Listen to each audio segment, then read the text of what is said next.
Hello, everyone, and welcome to Yakud Yeshua. Today's topic is going to be the Mezuzah, Phylacteries, and morning and evening prayer. At first glance, you may ask, well, what do these things have in common? Well, it is my argument today that they're all found within Deuteronomy chapter 6, within close proximity to each other. For those of you who are familiar with the Jewish Shema, it is recited every day, and the beginning or the fundamental of the Shema is starts at Deuteronomy chapter 6 verse 4. And in there it is, well, I'll just read the first part here so we can get some context. So starting at verse 4 in Deuteronomy chapter 6. Listen, obey, O Israel, the Lord is our God, the Lord is one. And you will love the Lord your God with all your heart, with your very being, and with all your might. And these words which I am commanding you this day will be in your heart. And you will teach them diligently to your children, and you will talk of them when you sit in your house, and when you walk by the way, and when you lie down, and when you rise up. And you will bind them as a sign upon your hand, and they will be as frontlets between your eyes. And you will write them on the doorposts of your house and on your gates.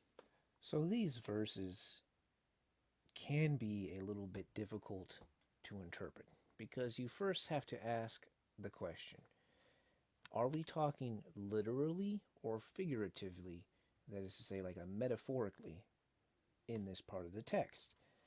And it is my understanding that there's actually a little bit of both. And so when it says that the words that I'm commanding you this day will be in your heart, well, for me, that's a metaphor. But it's also kind of literal. I don't know if you've had this experience, but you'll be in some conversation or you'll be thinking about something, and it's almost as though a verse will come out of your heart. You know, that you'll just be, having a conversation, you'll say some verse, and it just comes straight from the heart.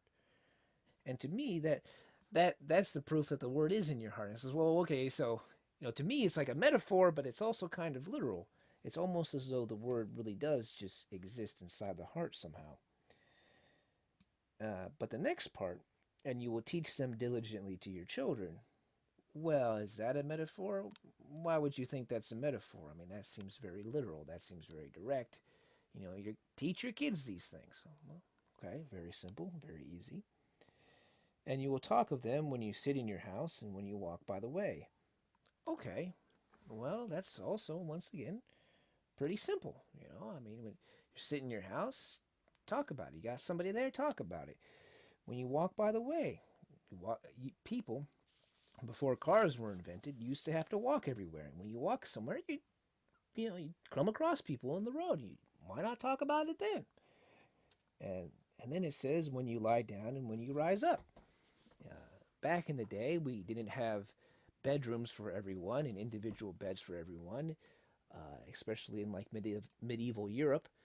People used to only have like one bed to a family. Everybody all slept in the same room. And this is actually still common in large parts of the world today. So while in America, we all have our individual spaces, and when you wake up, there's nobody there. It used to be there, you always used to be someone there. But see, now here is a conflict. If you want to do this, let's just say every time, although I wouldn't necessarily say you have to do it every time, but if you want to do this, what if there's no one there? What do you wake up, but you live alone. I personally live alone. I live in a travel trailer. There's nobody here when I wake up. At least there's not a physical person. I mean, I'd be really surprised if there was. um, so what do you do then? Well, my answer is wait a second. Let's think for a second. There is somebody there. And who is there? Who's always there for you? Jesus. That's right, the Christ. And you see, he's a real person. He's a person. Imagine that. So you can't just sit there and say, oh, well, there's nobody there. That's why I'm not going to talk about these things. I'm not going to talk to anybody because there's nobody there. Well, no, no, no. Christ is there. He's somebody to talk to, which means this is a fundamental for praying. When you're driving down the road, you can pray right then. Perfect time. Um, Uh, or, when you're just sitting in your house by yourself, well, that's a fine time to pray and talk about these things, because Christ is there.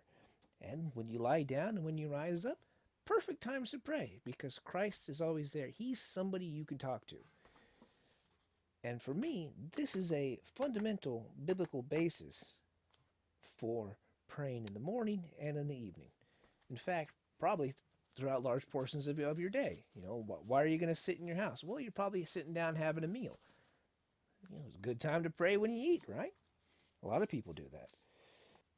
So let's continue on here. And you will bind them as a sign upon your hand, and they will be frontlets between your eyes. And you will write them on the doorposts of your house and on your gates.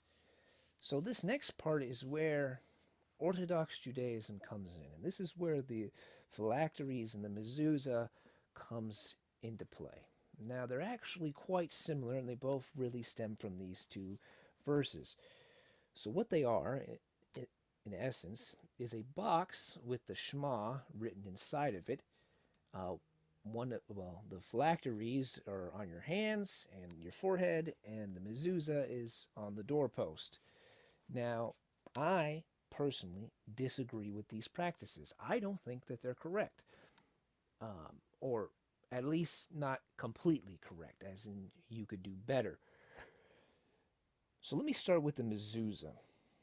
In verse 9 it says, "And you will write them on the doorposts of your house and upon your gates." So my trouble with the mezuzah is not having a box and putting the word of God in the box and putting that on the door. That's perfectly fine, and I think that would fulfill this commandment or this, what's said here. Except my trouble is you can't pay someone else to write it for you. You have to write the words. And if you haven't written anything, you haven't done it. So buying a mezuzah and just hanging it up, oh no, no, no, no, that's not right. That's not the right thing to do. The right thing to do, if you want to get a mezuzah and use a mezuzah, is you take the pre-made scroll out of there, get rid of that. You don't need that. Write, or you could copy it down, right? Copy what's written in there because it's probably in Hebrew and you might not be that familiar, or you could write in English. And you're going to write the words for yourself because it says, and you will write. So you got to write. You'll write the words for yourself, roll that up, put it in the mezuzah, and put that on your door. Or perhaps you can use a Sharpie or paint or something and just write the words on the doorpost or the door frame.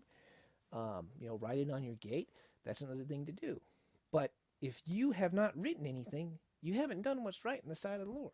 You can't pay someone else to write for you. It says you personally, it's a personal you there, will write. So you got to write.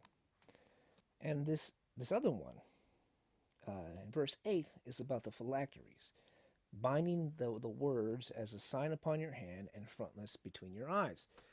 Now, I can understand the desire to interpret this literally. However, it could be argued that the oldest interpretations of this were actually metaphorical, that is to say, symbolic. That in this portion, because this chapter 6 here is going back and forth between literal and symbolic. Okay, and I hope I'm properly illustrating the back and forth between literal and symbolic. And this part to me is symbolic. It's not saying, literally bind something onto your hands or something on your forehead to be frontlets between your eyes. The way I see this is that binding them as a sign upon your hand means that you'll do them. It's an action thing that you'll be doing them with your hands. So it's implementing the word physically in your life. Okay? And that's binding them to your hands. It's binding the words to what you do. And they will be as frontlets between your eyes. Now that part I interpret a little bit differently. To me, that's a promise. Now what's that a promise of? Well, see, the frontlets between my eyes, I think that's the eyelids. Okay? And the eyelids protect the eyes. So what I see here is that they will protect the eyes. And so when you've written them in your heart and you're doing them with your hands and you're talking about them all the time, you got this prayer going on, you've written them down, they will protect your eyes. Okay? And what will they protect your eyes from? Well, all the lusts of the world, so you don't go astray. And for me, this is a promise that they will be frontlets for your eyes. See, that's a promise. They will be frontlets for your eyes. So it's not asking you to do anything, it's not telling you to do anything. This is now a promise. And the promise is a promise of protection. And I know many people struggle with, well, why does my eye go astray? Why do I like looking at these things?